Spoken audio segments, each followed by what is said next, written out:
former heads of states, government and civil society leaders, religious leaders, I extend greetings on behalf of His Excellency President Dr. Mohamed Irfan Ali and all of Guyana, and so it is my distinct honor on behalf of President Ali to deliver the keynote address on the theme of this rally: Building Partnership for Peace, Interdependence, Mutual Prosperity, and Universal Values.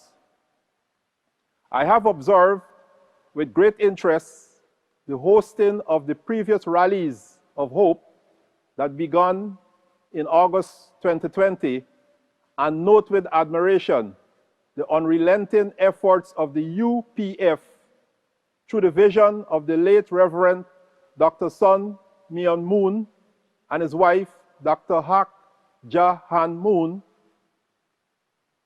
These rallies have created a foundation inviting international and interreligious collaboration in the achievement of peace among our nations. In today's world, serious global issues abound, among which include a staggering degree of interpersonal, political, cultural, and religious conflicts.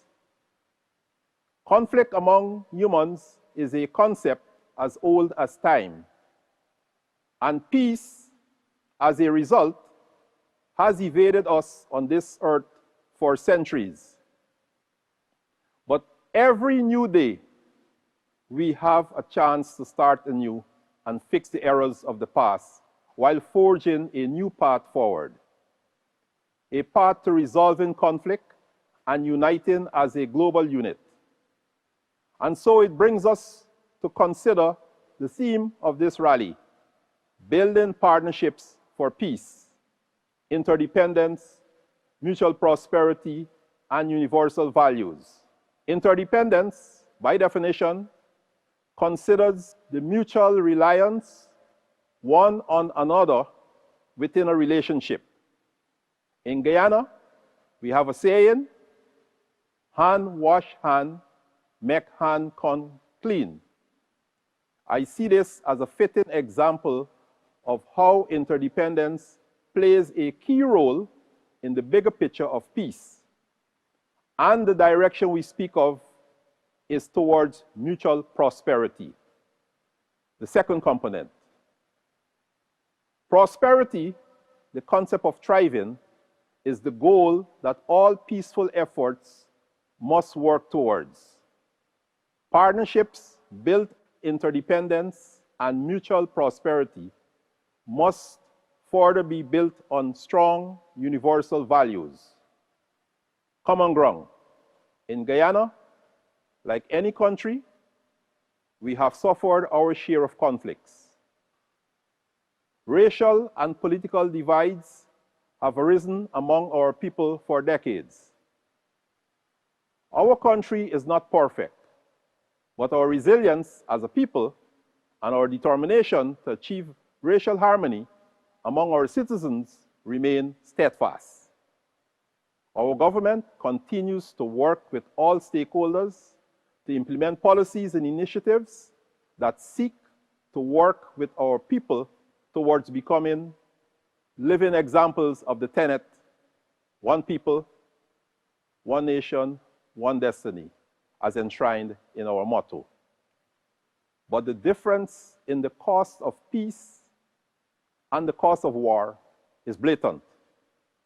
Over the past decade, the GDP growth of countries that improved in peace was 7 times higher than that of countries that deteriorated in peace. Meanwhile, the economic impact of violence was $14.8 trillion in 2017, or 12.4% of global GDP. So I pose this question: what does a future built on peace look like? World leaders, decision makers, and even religious leaders must be able to collectively plan and develop ways to respond to the requirements of peace building. And this too can only begin by building strong partnerships. If we could achieve it, we can transcend the barriers we have created through religion, nationality, cultures, class, creed, and other differences that divide us. I wish this rally of hope every success and leave with you the words of Dr. Martin Luther King, Jr.